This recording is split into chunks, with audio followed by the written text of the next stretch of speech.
Okay. I was born in Kaneohe Oh. and moved to the plantation in Kunia when I was a year old, so I've been told. Oh, I didn't know And that. our house used to be where, close to where the Matsunaga's house is. Nobody knows where Spark. Which No, Matsu? Joy and, Nobody knows that. well, what area is that? The one right by, near Uncle Sadawa's building. Nobody knows that. Which Haitsuka building? The The Haitsuka in the corner of, Zippies, Yeah. now they're known Oh. as Zippies. The old, oh, the Zippy's branch, I guess. oh. You know, the one off, John Cat. William Henry Conrad. Road. Yeah. Yeah. Yeah. Okay, because my William father was a Henry. blacksmith here, and Oh. I don't know who used him or why he was a blacksmith here. Anyway, then we moved to Kunia, the plantation, and he had a blacksmith shop because they used to use horses then. And On the so he- plantations? On the plantation, yeah. And I was a year old, and the war came, and my father was interned. Oh. So he was gone for the duration of the war. Wow. And so my mother was left to take care of us. But, as I can't recall being, thinking that life was hard. Oh, I don't, I guess, but I was 12 then. Oh. And so, and I went to work, instead of Victory Garden, off Sutherland Plantation, went to work in the pineapple fields. Mm. So we picked pineapples, we weeded the fields, and went to Kunia Elementary School, where I swear I didn't learn anything. I remember our principal, I think his name was Mr. Hawaii. I may be wrong. But their main concern, that's the one thing that sticks with my mind, was to win the lay contest during lay day. Even now they have the lay contest. And they used to plant these tiny forget-me-not flowers, the blue one, and Yeah. we used to string them. And they submit this blue lei, I guess most beautiful blue lei in many strands. Wow. But, I really don't think I learned much from Kunia Elementary School, from grade 1 to grade 6. So after that, I went to Leilehua, and this was during the war years. And Leilehua High School used to be in Schofield, Oh. right on base. So once the war started, of course, they closed the school and They moved relocated it. Yeah. in Waiawa. But then our campus was scattered all over Waiawa. They used the Japanese schools. Oh. So there was one about midway in Waiawa town, and one was by the dentist's office, and another part of the school was by where the hospital used to be. So I'm trying to think, well, we must have walked very fast to get from, I don't know how much time they allowed between Wow. when you had to change classes. And you're going to all different parts of town. Yeah. And then after graduating from high school, oh, by the way, I don't remember how many we had in our senior class, but we had some really smart kids, because out of our class, not all of them graduated from Leilehua, but I can remember 3 went into medicine, Wow. and at least 3 or 4 of the girls all went into teaching, and course, Toriendo was a dentist. Oh, he was your classmate. Yeah, but he didn't graduate from Lelehua. but, He went they to started it all yeah. out. And there were a couple of engineers.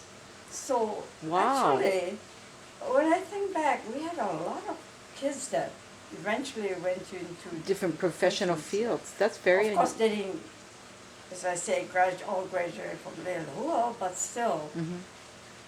because let's see, Jack Nosey was there, Miss Kanishibi, Toru Endo, Tojun Lee, William Ao, Ellen Song. She's another.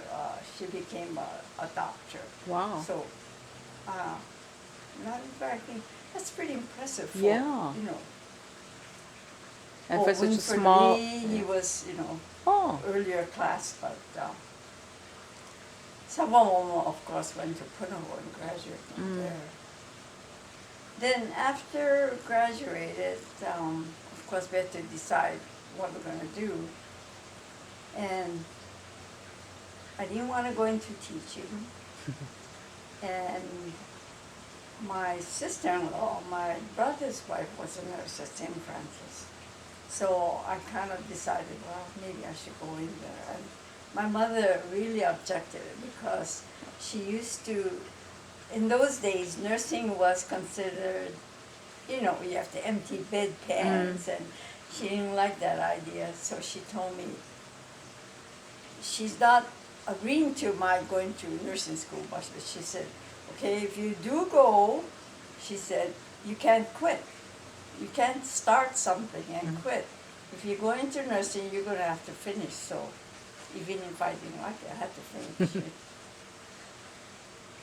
And then I went to St. Francis for 3 years and worked for a year. Then this other girl and I decided, you know, we want to get our bachelor's. And at that time, for 3 years of the RN program, they gave you only 1 year college credit. Wow. And so she and I decided, well, we'll go anyway. And so we were going into education, nursing education, you know, so you could teach. And at that time, there were 2 popular schools. One was in Minnesota and one was in Pittsburgh. And we decided we didn't want to go to Pittsburgh, so we opted to go to Minnesota. And I think that was kind of brave, yeah. Yeah, to just go off like that? And we've never been to the mainland. And the two of you just packed up and went. And then, during the summer, when we were working at the hospital, they used to have these girls come from the mainland, go to school here, and go to school at the university. And it just happened that one of them ended up in the hospital because she had something anyway. And, you know, we got to talk to her, and she told us, well, if you ever come to the mainland, San Francisco, look her up. You know, so at least we had one contact person. So Irene and I flew into San Francisco, and I think we tried to look her up. I can't remember whether we actually got hold of her or not. And then we caught the train from San Francisco to Minnesota. Wow. And I think it took us a couple days. Wow. Yeah, and you know, so we had to sleep on the train. And there used to be an international house for out-of-town students. Oh. So we stayed there, and later we got an apartment. And they told us at Minnesota that if we go to 2 straight years, 2 full years, we can get our degree in 3 years. Oh. And so, because they offered a full semester's course in the summer, because there were 2 summer sessions. Oh. So Irene and I decided to go that route because we had no money, and we were working at the hospital To pay part-time for your between school. our classes. So So we went to finish it in 2 calendar years. Wow. So with the years, so then after that, before that, then I met Mike. How did you meet him? How did I meet him? I first met Mike when he was a patient at St. Francis, St. Francis. when we were students, and he used to have lots of girlfriends. But anyway, then we were in Minnesota. By the time we had gotten an apartment close to campus, and then he wrote to us saying that he was coming up to Minnesota to check out some internship programs. So, and we had rooms, so we told him he was coming up with a friend that he could stay with us. Then after a while, Irene and I began thinking, gee, maybe he's bringing his wife, maybe he's married, because, so I said, yeah, lots of girlfriends. But as it turned out, he didn't. So they came up and they checked out Minneapolis General and I think another hospital. So that was, when was that? When was summer? Well, before then, I had known him when he was Working? patient at Patient at... the hospital. And he was going with some other nurse. But anyway, to cut a long story short, and then we got married. So how old were you when you folks got married? Okay, what? How old were you? How old was I? Gee, I think I was 26, 27. Oh. And then he he was going to graduate in June of the following year. And I graduated December of that year, of 54. And we had decided to get married after I graduated. So I flew to Michigan, and then we got married in Michigan. Oh, wow. Yeah, we decided that we would get married up there and just have a small. So did any of your families come up? Mm-mm. Mm. Mike's family didn't come up either. So we decided it would be cheaper because if you come back here to get married, Mhm. kind of people expect, Right. bigger. Big, all the relatives and friends. Yeah. And so then he finished his, he graduated from med school and he had an internship at Queens. So we came back and they were paying him $100 a month. And so I had to go back to, I went to work, Mhm. and then I got pregnant with Dean. And so when Dean was a month old, I went back to work Wow. because we had no money otherwise, just $100. But we had a really good babysitter, really good. She used to come to the house, and she lived just around the corner. How did you Where we lived. find out about her? I'm Was it trying a to friend? think how we found out about her. I can't remember how we. It was a Chinese lady. And then, and there were days when she would take him home because she lived so close by. Mm. And so we came back, and I worked at the hospital, and I worked with nursing students down. St. Francis still had their nursing class at that time. Oh. And Mike did his year's internship, and after that,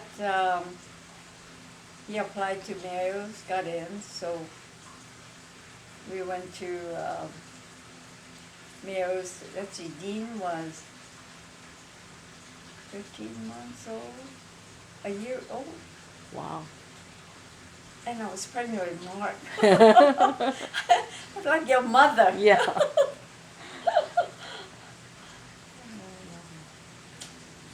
We used to say we didn't know how you folks did it because you and my mom both had the 5 kids, boom, boom, boom, Yeah. close in a row. And my mom would always say, well, we didn't have any choices. We just did it, whatever that had to Yeah. be done. And we had no help. Yes, that's You exactly know. what she said.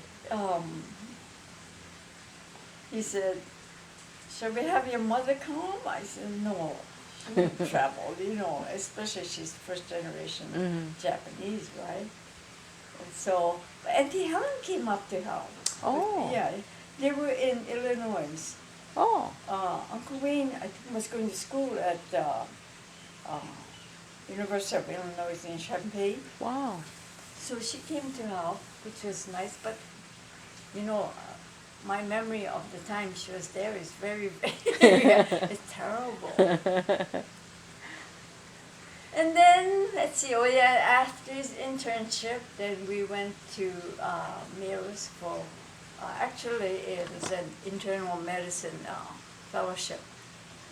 And that was supposed to be 3 years, but 2 years into his medicine fellowship, he decides to switch to neurology, and that was another year and a half. And so he said, well, you think we can do it? Well, I guess so. We have no choice. We're so poor. In fact, we had to borrow money from your dad. That's what my mom said. Sometimes they had to send, Yeah. because they were on the mainland too, I think, at that time, right? I think so. Yeah. Because they were, when he became a fellow, at least the pay was a little better, was $300 a month. And we lived in Quonset at Rochester. Really? Wow. Yeah. It was a fun time though. There were 3 rows of Quonsets, all for the fellows. So there were 99, I think it was just under 100 Quonsets. Wow. And and during his last year there, they built nicer quarters for the fellows, so we got to live there. Nice 2-story buildings. And when he got done, we came back, and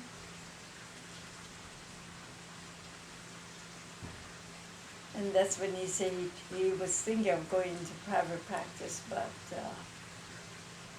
we couldn't get any of the banks to lend him money Wow. because we had no collateral, and they wanted somebody to co-sign, and he refused to get anybody co-sign. I mean, if they couldn't take him on what he was capable of earning, then so. So that's the Okihiro side too. I guess we all know where we get some of our, I'm thinking of another word for stubbornness, but Yeah. Yes. we laugh when we talk about that. And when you were growing up, because what did you and how many brothers and sisters? I know you're one brother, but how many were there in your family, and what did you folks used to do, kind of for fun growing up, or did you like Uncle work? I had 6 brothers. Wow. Yeah, and I had one sister, but she died in a playground accident. Oh. And I guess from what I remember my mother telling me, it was, I don't know, a slide or swing, anyway. She had internal injuries and she bled, Oh. and my mother was saying that she had to give transfusion, yeah. Wow. But, so she was only 10, Oh. yeah. And I don't remember playing a lot with my older siblings because maybe the age difference. But we used to live on a plantation, and this was the older part. And I remember we used to play hide and seek a lot, a lot. And we even used to play so that, and we used to switch like shirts so that people would think it was somebody else. Uh-huh. And that's one thing I remember we used to play a lot. And what else? Oh, we used to play.